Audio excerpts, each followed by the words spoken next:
tell us a little bit about Alexander Ovechkin. We know you've played against him before. What type of player is Alexander Ovechkin? Yeah, the first time I played against him, we were in Yaroslavl, Russia, at a rink. It was our draft year. We were playing U18s, and he cut across the ice, and I hit him, and I've never felt that type of thickness before.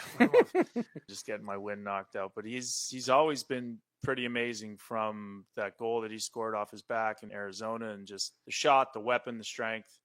Here it is. Poor Derek Morris getting roasted there. He's special, you know. Sometimes players come across the game once every generation or so, if we're lucky. Records are meant to be broken. And for him to be able to do it in this era, where the goalies and the players are just so much better, so much bigger, so much faster, is something to be said. But, you know, I know him a little bit off the ice too. He's just a good dude, like, loves the game. And it was nice to see him win a cup, and he'll go down as, for sure, one of the greatest of all time once he breaks it. I believe he's going to break it for sure, whether it's this year or next.